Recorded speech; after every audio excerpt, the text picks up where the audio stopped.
Alrighty, Shabbat Shalom, Miss Bakah. This is Maury Medad Yahoo. I want to welcome you to another live broadcast of my living branch.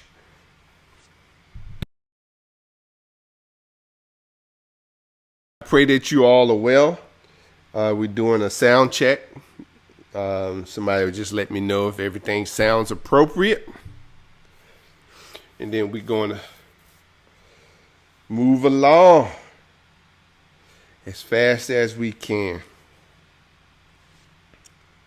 So we say Shabbat Shalom to all of our Mishpachah, both far and near, those scattered to the four corners of the earth. It is another Shabbat. Weather's not too bad. Here's about 61 degrees. But I can tell you it was cold this morning. Yes, it was. So we got Georgia checking in. All the way from Georgia, they can hear us. So that's a good thing. We trying to travel. Yes. So what we're going to do, we're going to get into our, it's not a lesson today. It's a message. So the Father put this message, gave me this message to convey to you a couple of days ago.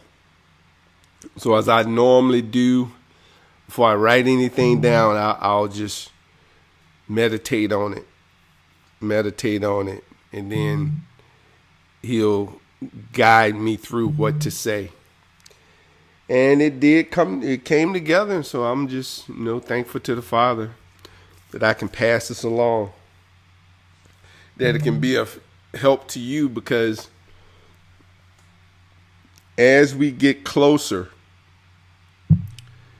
to that day approaching, there's going to be more confusion than ever. Confusion on top of confusion. So you gotta make sure you know and stay on track, because there's so many things to throw you off track. So today's message is a reminder to you how to stay vigilant, how to stay on top of your commitment and your purpose. So let's pray, Miss Bakah. We're still doing Torah is Simple while you're complicating it, part 12. And we just say Shabbat Shalom to all of our Miss Bakah, and we thank those that have sent emails and saying how the previous lessons have helped them. That's what we're here to do. We're here to help. We don't have any hidden agenda or alternative motive. It's simply to help those that desire to be helped. Because one thing about it, if a person doesn't desire to be helped, there's not much you can do for them. They've got to want to be helped. So let's get on this, and appreciate all the mores there in the house today. So we're going to rock and roll and make this thing move. So let's pray. Baruch Hashem Yahuwah Eloheinu Melech HaOlam. Father, thank you for the message today. Thank you for the reminders that you shall give us.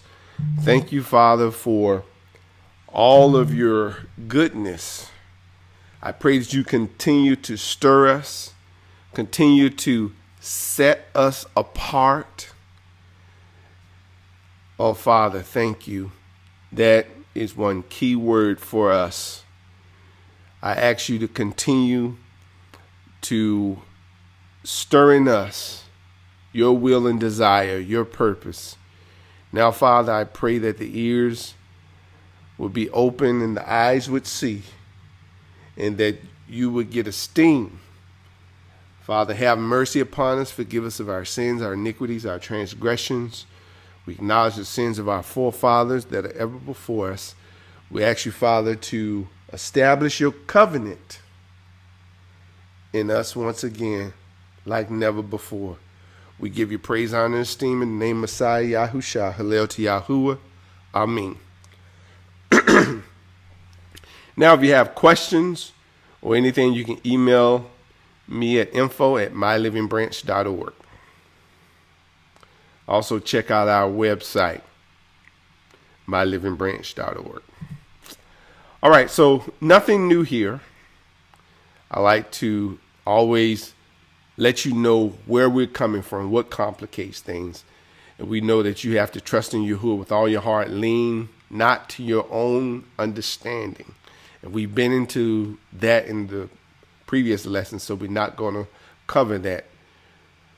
Know him in all your ways, and he makes your path straight. Do not be wise in your own eyes. Fear Yahuwah, turn away from evil. So, we've got to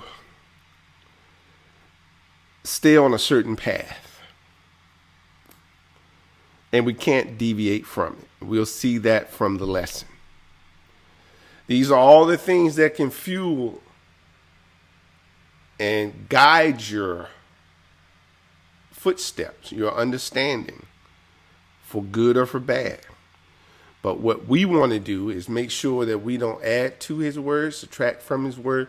We want to stay on the straight and narrow, because that's where we're going to see things. That's where the light comes on.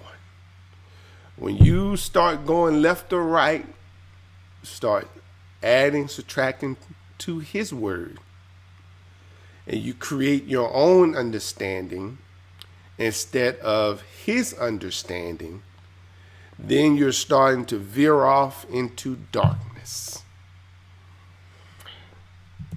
Okay, so some areas. We've been talking, the Torah is simple. These areas you'll see Torah covering.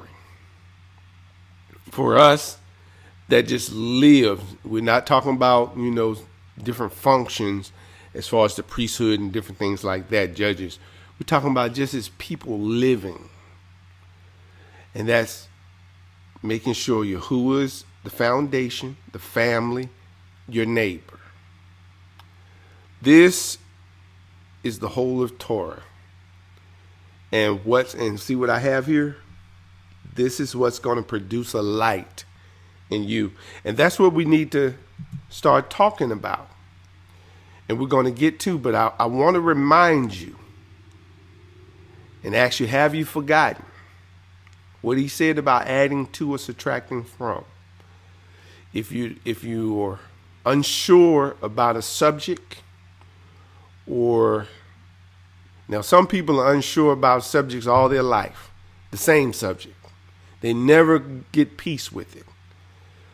But what you're doing, you're seeking his understanding. And sometimes those understandings don't come overnight. Some people want, they'll say contact the Moreh and want an instantaneous answer. But even though the Moreh might give you an instantaneous answer, that still might not settle the issue in your life or in your spirit. That's why you have to pray and you have to study, because that thing needs to be settled. It needs to be foundational, where it's not sticking out like a sore thumb, where you don't have to add to or subtract from to try to create an understanding, but you let his word guide you and his ruach guide you to his understanding. And this is what we'll see a lot. People creating their own understanding. When our purpose, if we're saying that we are going to be set apart as he is set apart, then we have to have his understanding of what set apart is, not the world's understanding, not the so-called church's understanding, not even the Moreh's understanding. The Moreh's understanding should be just a witness to what his word has already declared. So let's read in Deuteronomy 4, verse 1. And now, O Israel, listen to the laws and the right rulings which I am teaching you to do.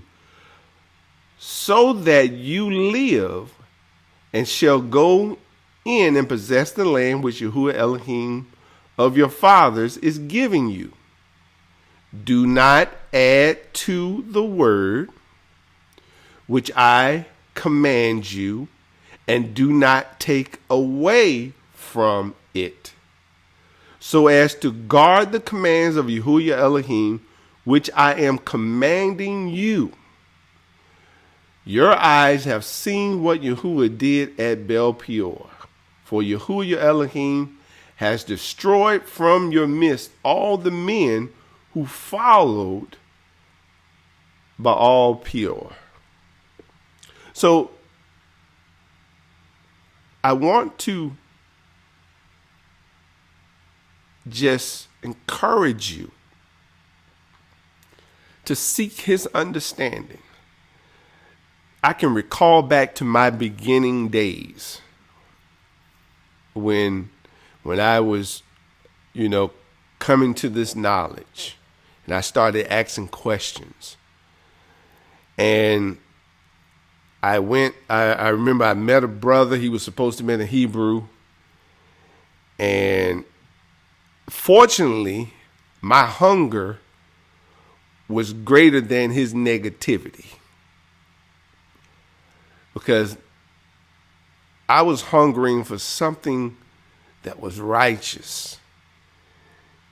And I remember, asking about the name. He basically said, told me he don't cast the pearl before the swine. I'm like, okay. But that didn't deter me, because even if he had told me at the time what he called the Father, I was still on a path to know it for myself, to know what the Father wanted me to call him.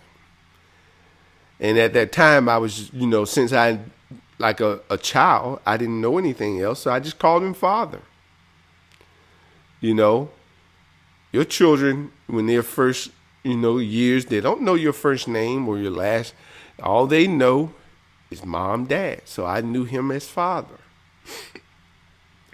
But the hunger to know it for myself, and even if once I connected with other brothers, I didn't just take their word as go. I went back like the Bereans and I searched the scriptures. I studied. But see, now we live in a fast belief system today.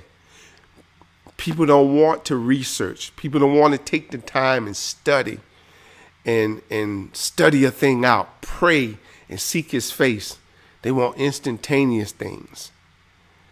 And then when trouble comes, that information isn't grounded in them, so they don't have anything holding them in place, because they didn't take the time to study to show their self-approval. They didn't take the time to learn of him, that he's meek and lowly. They didn't take the time. Taking the time out to get this for yourself will work wonders in your life. And, when people approach me asking questions, I'm going to send you on a research project, because it's not enough for me just to tell you. You got to learn and know for yourself. So let's keep going. Now, this is where things started to pivot in what the Father was telling me. First, he reminded me, he said, have you forgotten? Don't add, don't subtract. Then there was another piece of have you forgotten? And I think many people have forgotten this, because you can tell how they act and how they respond to certain situations, to different people. Okay, let's read Deuteronomy 4, chapter 4. But you who are cleaving to Yahuwah, clinging to Yahuwah, your Elohim, are alive today. Every one of you.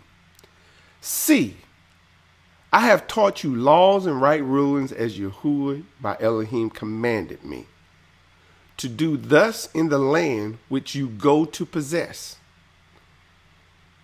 And you shall guard and do them.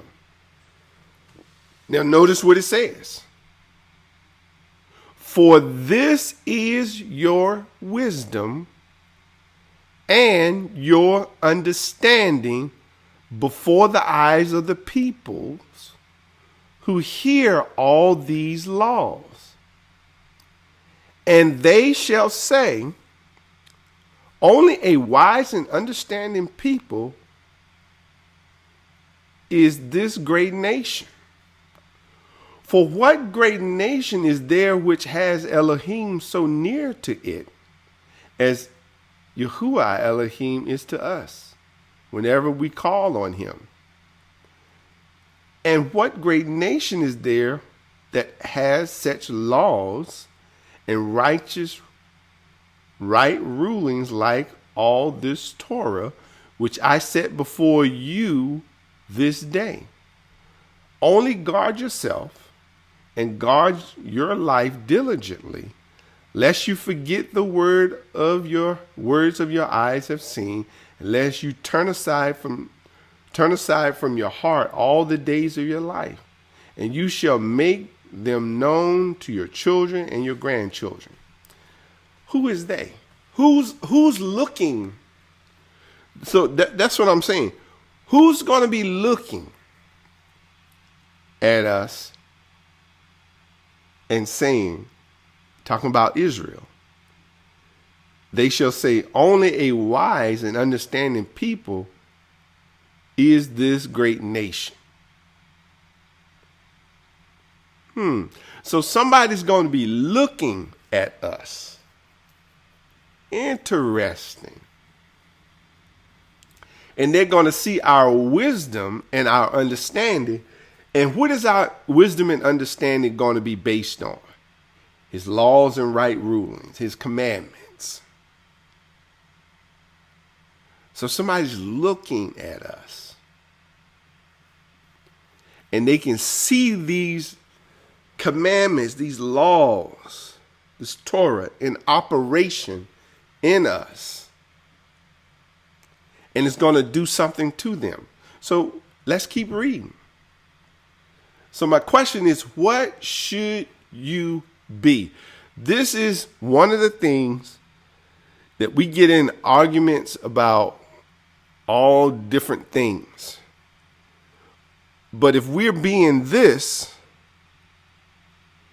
it's going to cause people to come in.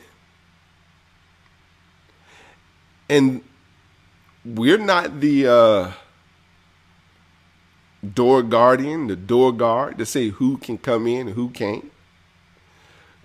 Look at what he says here in Isaiah 42:6. I, Yahuwah, have called you in righteousness, and I strengthen your hand and guard you and give you for a covenant to a people, for a light to the nations, to open blind eyes, to bring out of prisons from prison, those who sit in darkness from the prison house. I am Yahuwah. That is my name, and my esteem I do not give to another, nor my praise to idols. Now, the word nations there is goyim. Goy is the word nation. Nations is goyim. And if you look down, it'll tell you a foreign nation, hence a Gentile. Let's just keep looking. Isaiah 49, verse 5. And now says Yahuwah, who formed me from the womb to be his servant, to bring Yaakov back to him. Though Israel is not gathered to him, yet I am esteemed in the eyes of Yahuwah. My Elohim has been my strength. He says, Shall it be a small matter for you to be my servant, to raise up the tribes of Jacob, and to bring back the preserved ones of Israel?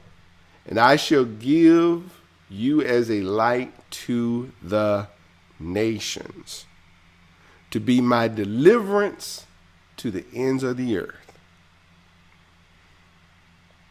Okay, so the purpose of this light, once it's in motion, is to serve as a guide for those that are willing from the nations to come back.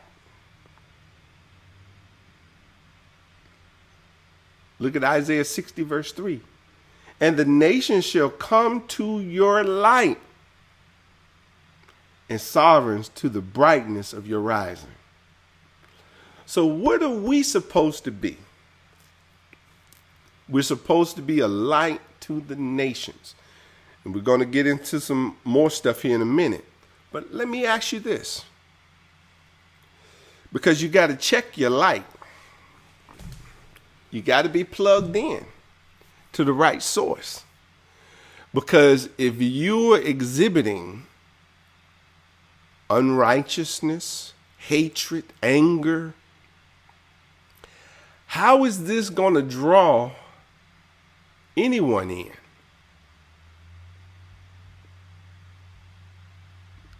So,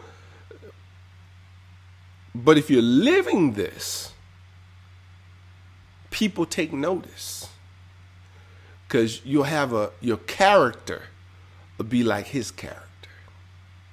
These commandments, these laws, this Torah will transform you if you let it.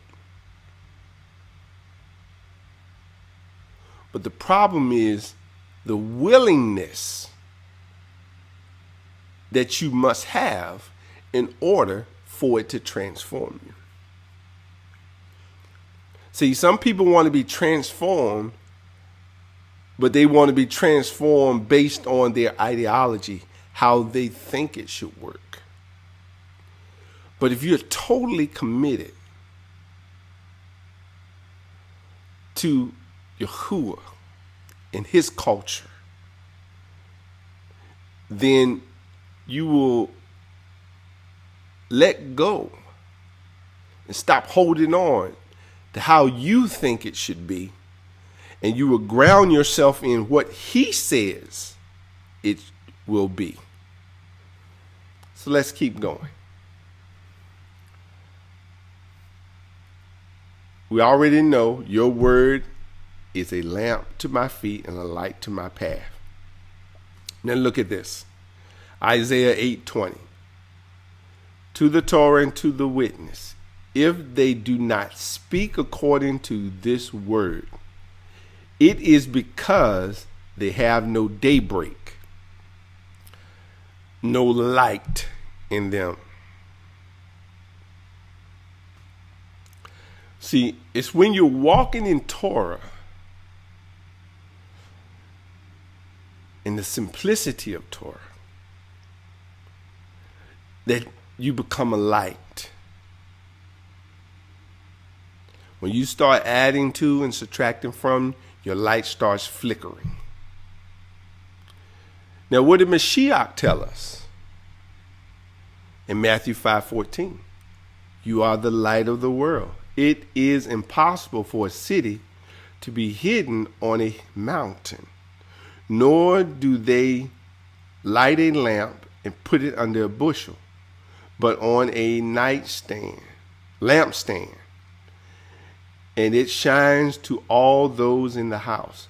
Let your light so shine before men, so that they see your good works and praise your Father which is in heaven, or Shamayim.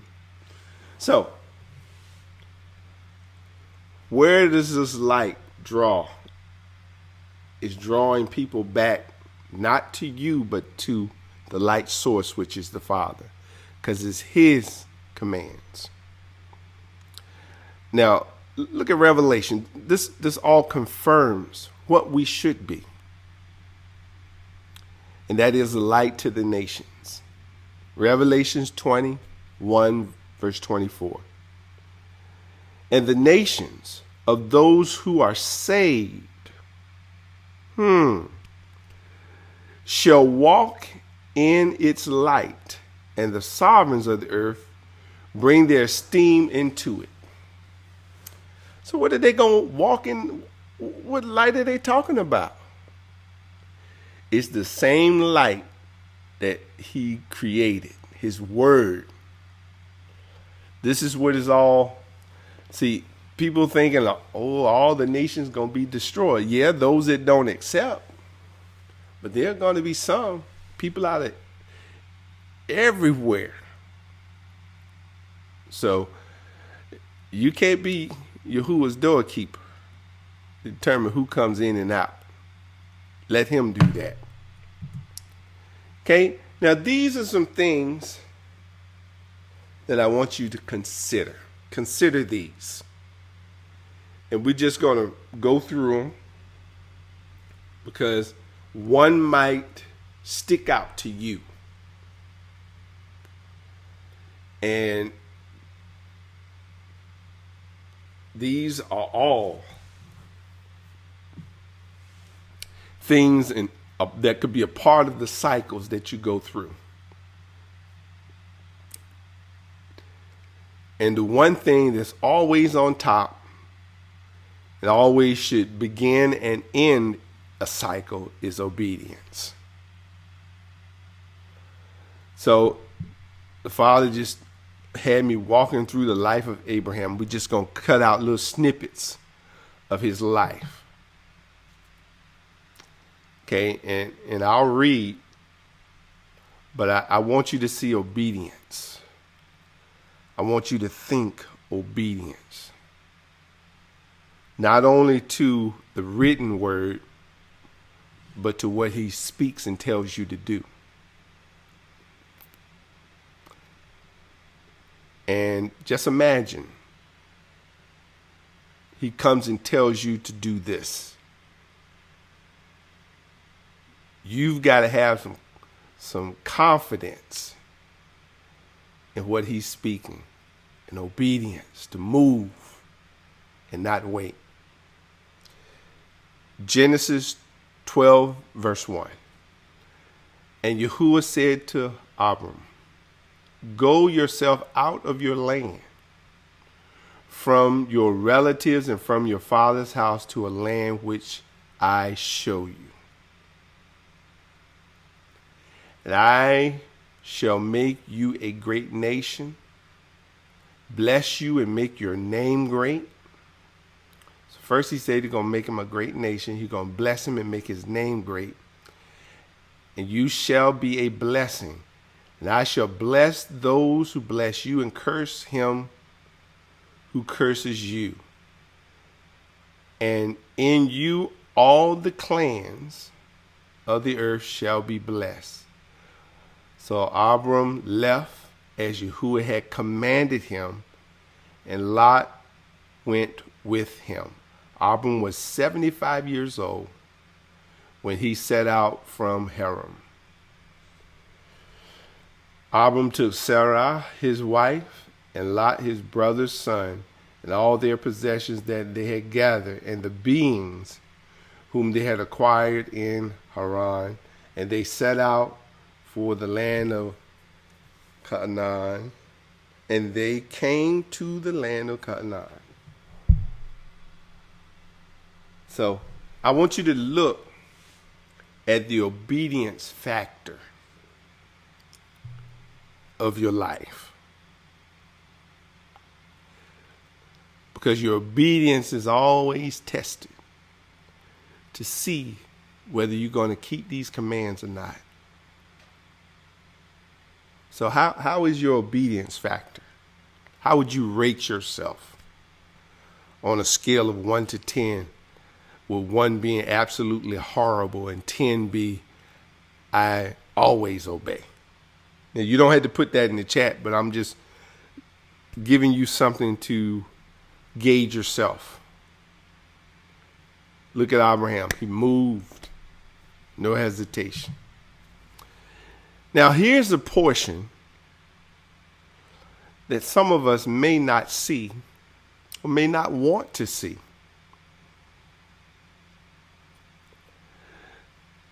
But there comes a period of separation.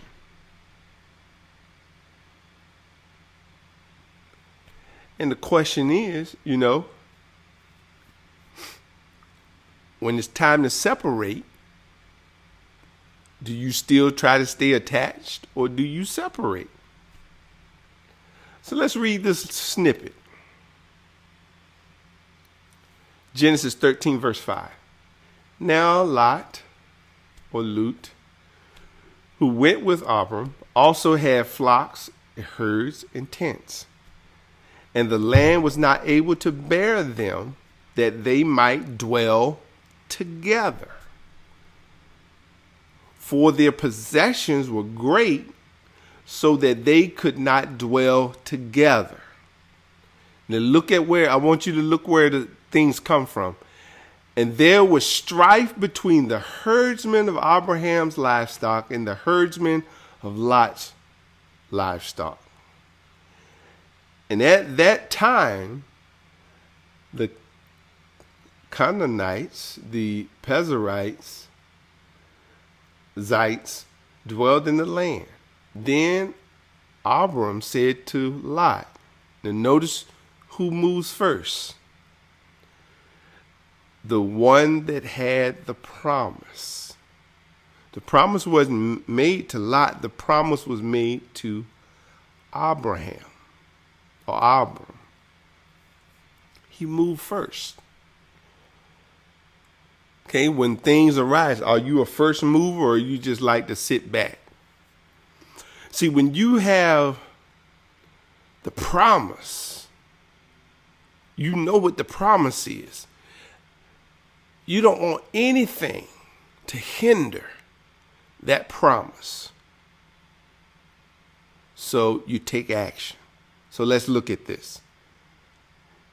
Then Abram said to Lot, let there be no strife between you and me, and between my herdsmen and your herdsmen, for we are brothers. Is not all the land before you? Please separate from me. If you take the left, then I go to the right. Or if you go to the right, then I go to the left. And Lot lifted up his eyes and saw the plain of Jordan, that it was well watered everywhere, before Yahuwah destroyed Sodom and Gomorrah. Like the garden of Yahuwah, like the land of Mitzrayim, as you go towards Tosar. Now, so they separated. But so Lot didn't have a promise, so he went with what his eyes saw. So you have, if you really say you got this promise in you, you're going to make your decisions based on what's inside of you. So what did Abraham? He let him pick, and then he had a conversation with Yahuwah. And Yahuwah gave him directions. But many times we get impatient. But I can tell you, there come points where the promise that's in you will cause you to have to separate from those that don't have the same promise. Doesn't mean you don't love them. Doesn't mean that you have an alt against them. You're just going in a different direction. You're pursuing what the Father has given you. But when you separated, you're separated in love. No strife, no animosity. I'm not talking about that stuff people do where, they get mad and one go one way and one. No, we're in good standing. I'm just pursuing something different. And because of what I've heard and seen and know, I got to pursue this thing. Your heart's somewhere else. This is where my heart is. Okay, so there in this walk, there's times of separation. Sometimes we fight separation. We want to stay together, but you got to remember purpose. And there's a story, I won't go find it, but you can go find it. It's in the book of Acts, where Shaul or Paul and Silas, the Ruach told them to separate, but they tried their best to stay together. Then finally, they just had to break ties because there was so much turmoil. But the Ruach, or the Spirit, had already told them to separate me, Shaul or Paul, and Barnabas, but they didn't. So we got to understand that this is too can be a part of the cycle of growth. Okay, I'm gonna leave it at that. Now the covenants. Okay, these covenants for us, as we start to grow and mature, they become more real. The covenant, as we get closer to the Father,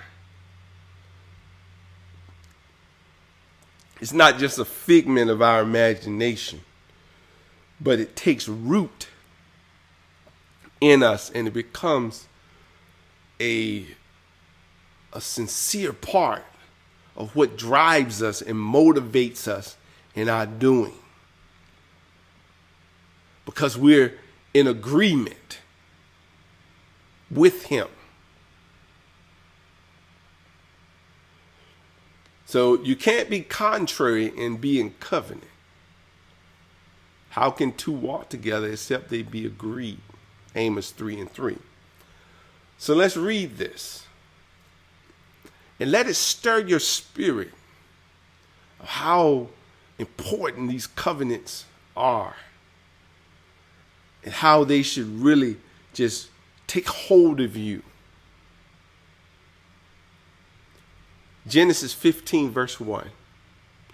After these events, the word of Yahuwah came to Abram in a vision.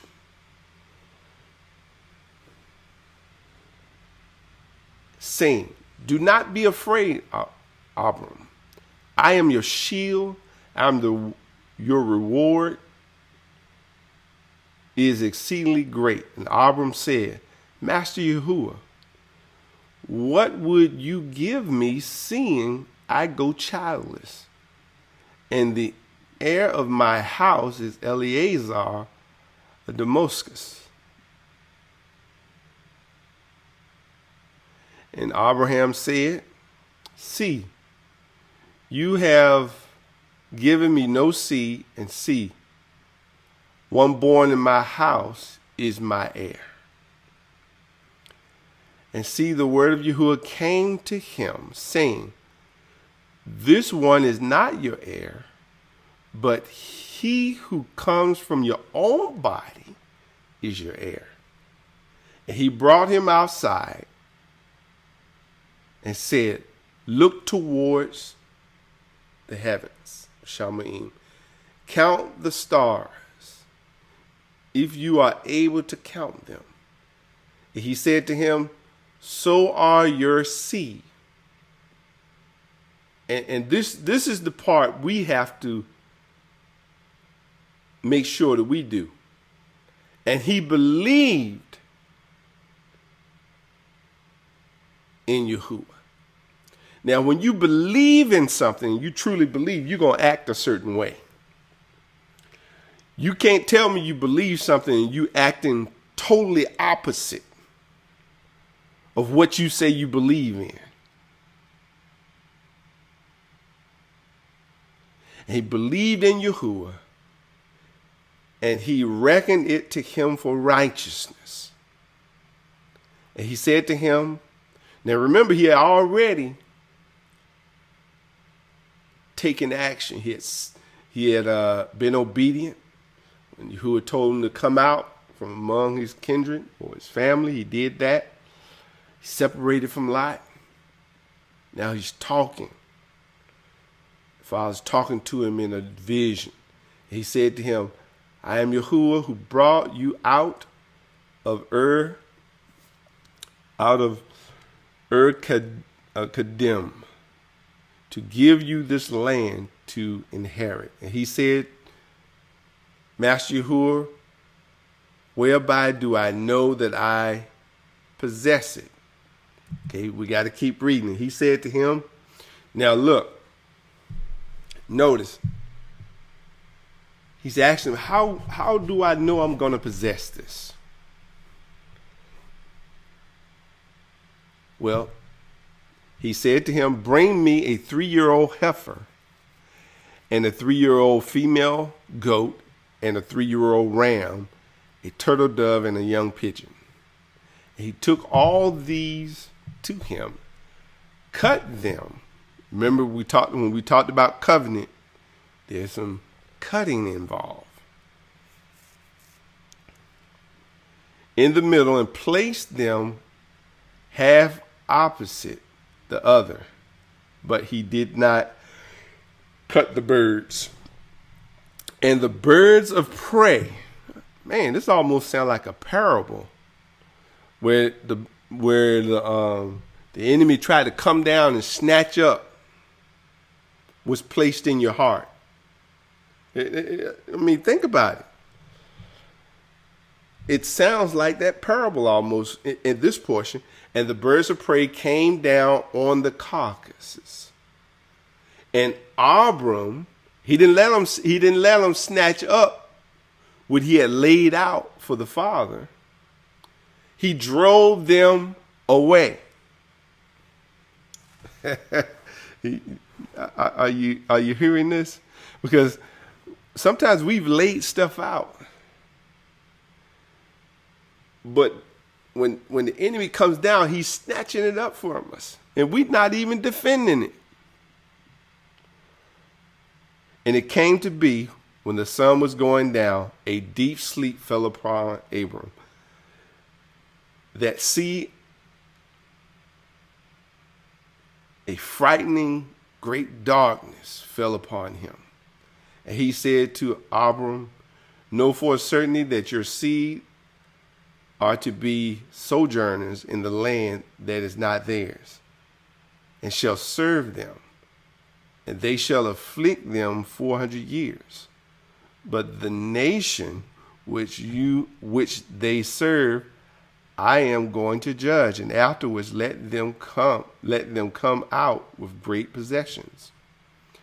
Now as for you, you are to go to your fathers in peace. You are to be buried at a good old age. So my question, are you taking these covenants that he's established serious? You know, what's the serious level for you? Okay, then let's go to Genesis 17. This should be our last one on covenants. And it came to be when Abram was 99 years old. We read this the other week. That Yahuwah appeared to Abram and said to him, I am El Shaddai. Walk before me and be perfect. And I will give my covenant between me and you, and shall greatly increase you. And Abram fell on his face, and Yahuwah spoke with him, saying, as for me, look, my covenant is with you, and you shall become a father of many nations. And no longer is your name called Abram, but your name shall be Abraham, because I shall make you a father of many nations. And I shall make you exceedingly fruitful, and make nations of you, and sovereigns shall come from you. And I shall establish my covenant between me and you and your seed after you in your generations, for an everlasting covenant to be Elohim, to you and your seed after you. And I shall give to you and your seed after you the land of your sojourning, all the land of Canaan or Canaan, as a everlasting possession, and I shall be your Elohim. So, what covenants have you identified with? You know, this and how serious are they to you?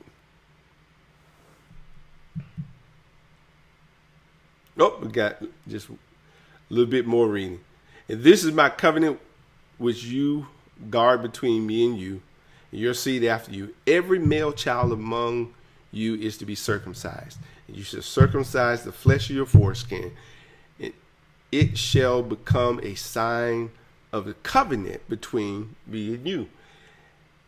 And the son of the 8 days is circumcised by you, every male child in your generation. He who is born in your house or bought with silver from any foreigner who is not of your seed. He who is born in your house and he who is bought with your silver has to be circumcised. So shall my covenant be in your flesh for an everlasting covenant. An uncircumcised male child who is not circumcised in the flesh of his foreskin has life. His life shall be cut off from his people. He has broken my covenant. So that's why I'm asking you, you know, these covenants are serious business. Okay, now, we talked about separation. Okay, and there was no separation because of strife and all that stuff. They got all that stuff together. Because people that separate from strife are not going to do intercession. So this is a part of your growth too. No, just because Lot was in a different place, it doesn't mean that Abram wasn't concerned about him. And he was concerned. When he found out what was going to happen, he interceded. Because there was nothing he could do of himself, because he wasn't going down to Sodom because he knew the Father was going to destroy it. So he was wise enough to make a certain a request. So let's look at it. Genesis 18:22. So the men turned away from there and went towards Sodom or Sodom. But Yahuwah still stood before Abraham. And Abraham drew near and said, would you also destroy the righteous with the wrong? Suppose there are 50 righteous within the city. Would you also destroy the place and not spare it for 50 righteous that were in it? Far be it from you to act in this way, to slay the righteous with the wrong, so that the righteous shall be as the wrong. Far be it from you. Does the judge of all the earth not do right? Now, notice, and this is, you know, when we get to intercession, notice he has a foundation that he knows the Father. Okay? Because he knows that he won't destroy the righteous with the wicked or with the unrighteous. So this is why I continue these cycles. Going through this helps you build relationship. This is what we have to. We want a relationship with him.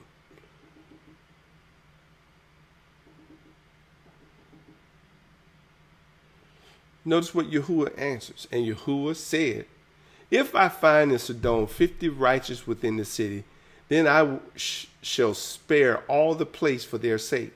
Abraham answered and said, look, please, I who am but dust and ashes have taken upon myself to speak to Yahuwah.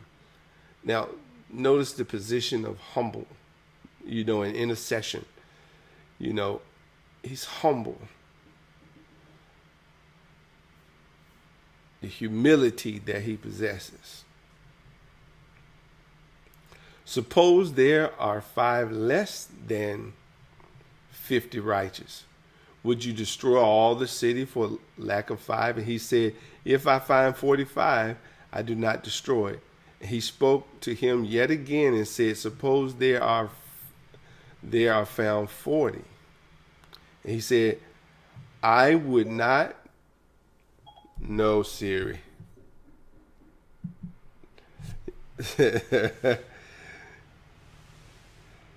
Suppose there's 40. He said, I would not do it for the sake of 40. And he said, let not Yahuwah be displeased. Let me speak. Suppose there are found 30. And he said, I would not do it if I found 30 there. And he said, look, please, I have taken upon myself to speak to Yahuwah. Suppose there are found 20. He said, I would not destroy it for the sake of 20. And he said, let not Yahuwah be displeased. Let him speak only this time. Suppose there are found 10. And he said, I would not destroy it for the sake of 10. Then Yahuwah went away as soon as he had ended speaking to Abraham, and Abraham returned to his place. So clearly he has, Lot on his mind, and he was thinking about his well-being. So intercession, okay, you're going to get where it's not all about you, that you think about others and their well-being. Now, I know folks that the only thing they worried about is themselves, but that's a different story. Sacrifice. Here's a good one. What are you willing to sacrifice? So we'll just read through this. I want you to pay, and I want you to ask yourself, what's your limits? What are your limits? And it came to be after these events that Elohim tried Abraham and said to him, Abraham, he said, here am I. And he said, take your son now, your only son Yitzhak, whom you love, and go to the land of Moriah and offer him there as an ascending offering on one of the mountains which I command you. Abraham arose early in the morning, saddled his donkey, took 2 of his young men with him, and Yitzhak his son. He split the wood for the ascending offering and rose and went to the place which Elohim had commanded him. On the 3rd day, Abraham lifted his eyes and saw the place from a distance. So Abraham said to his young men, stay here with the donkey while the boy and I go over there and worship and come back to you. Abraham took the wood of the ascending offering, laid it on Yitzhak his son. He took the wood in his hand and a knife, and 2 of them went together. And Yitzhak spoke to Abraham his father and said, my father. And he said, here am I, my son. And he said, see the fire and the wood, but where is the lamb for an ascending offering? And Abraham said, my son Elohim has provided for himself the lamb for the ascending offering. And the 2 of them went together. Okay, I want you let all this stuff digest. What are you willing to sacrifice? What would you What would you be willing to sacrifice? He came to the place which Elohim had commanded him. Abram built a slaughter place there and placed the wood in order. And he bound Yitzhak his son and laid him on the slaughter place upon the wood. Abraham stretched out his hand, took the knife to slay his son. Now, this is the son he was promised. So, his love for Yahuwah was far greater than the love for his son, because he was willing to obey whatever the father told him.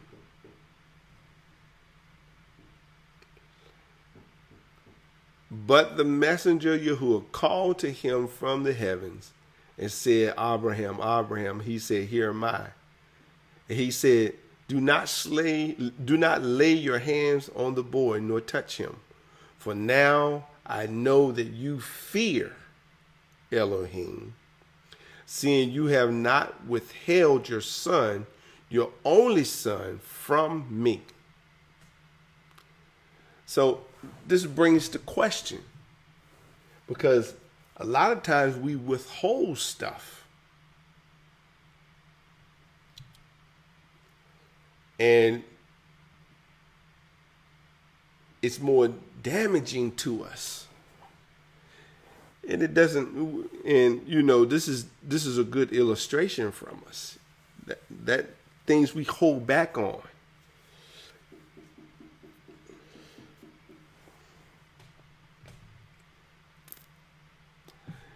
Okay, and Abraham lifted his eyes and looked and saw behind him a ram caught in a bush by his horns. And Abraham went, took the ram, and offered it up for an ascending offering instead of his son. Abraham called the name of the place Yahuwah Yireh, as it is said to this day, on the mountain Yahuwah provides. And the messenger Yahuwah called to Abram a second time from the heavens and said, by myself have I sworn, declares Yahuwah, because you have done this and have not withheld your son, your only son, that I shall surely bless you, and I shall surely increase your seed as the stars of the heavens, as the sand which is on the seashore. Let your seed possess the gates of their enemies. Sacrifice.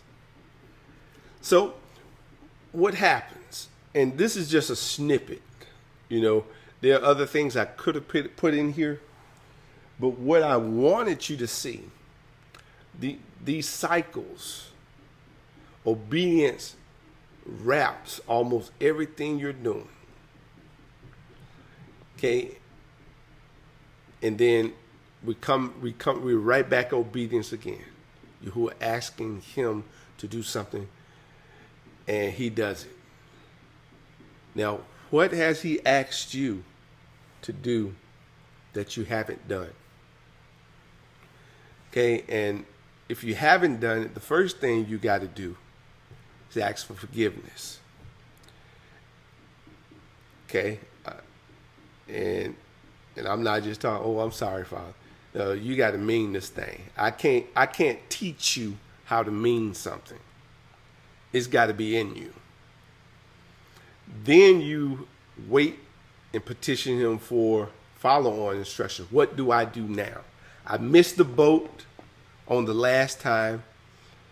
Father, I'm repenting, and I'm waiting for you to show me what to do now. Now, don't get impatient, because you missed out the first time because you weren't obedient. So don't get impatient when the process goes a little bit longer, because now he's really going to see if you really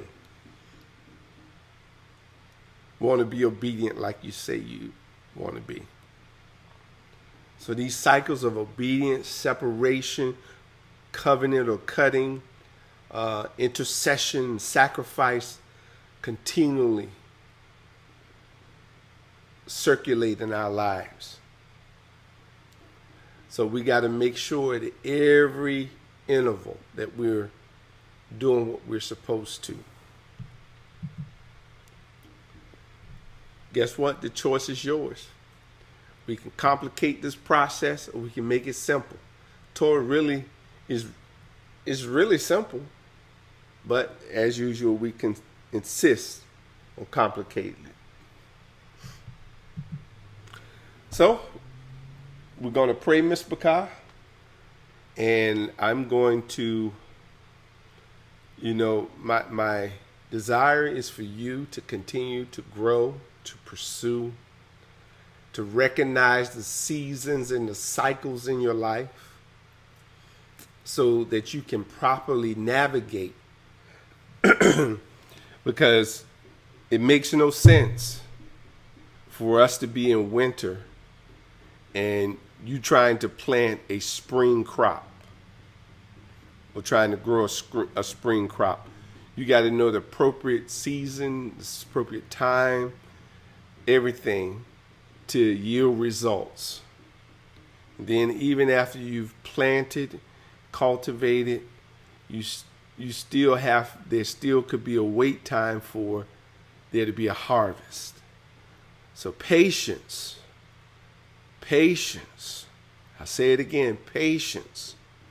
Let patience have a perfect work that you might be complete, not desiring anything. So let's pray. Father, I pray for my Miss Bakah, both far and near. I ask you, Father, to stretch out your hand to them. Let this message resonate with them. Whatever peace that you intended for the specific listeners, let them grasp that peace, that your name might be esteemed. Father, I pray that someone will rise to a new level, have renewed hope, renewed confidence, renewed sense of mission in you. Father, I give you praise for all that you do. In the name of Mashiach Yahusha, Hallel to Yahuwah. Amen. All righty, Miss Bakah. So, hey, Passover going to be here soon. Go to Amazon. Do a search for Hebrew Passover Story for Children, Hebrew 10 Commandments. Tools to help train and teach your children. And all of our bookmarker requests have been sent out. Check out our bookstore. Check out our bookmarker. If you want to request them, hey, just go to that website. Okay? And if you'd like to support us, you can do so. Online donation, Cash App, PayPal, or you can either support our sponsor. All that is up to you. So, Ms. Bakah, I have enjoyed delivering this message to you today. Whatever portion of the message was intended for you, I pray that you grasp hold of it and that you continue to study it out, that you continue to grow. Don't get stagnant. Always be growing. Even in your trials, in the school of hard knocks, don't get knocked for nothing. Make sure that you are learning. Learn the lesson. That's one thing many people don't do when they go through trials or they experience something. They don't learn the lesson. But if you learn the lesson when the trial comes again, then you can pass the test. All righty, we love you, Miss Bakah, and we appreciate you. So we're going to enjoy this Shabbat. The sun is out. The sky looks blue from here. I don't see any extra man-made clouds out there. So we're going to try to enjoy the rest of our Shabbat. And appreciate all the mores and all the brothers and sisters for being on. We say Toda Rabbah. So we're going to do this. Let's make this, guess what? The best Shabbat ever. All right. Shabbat Shalom, Miss Bakah.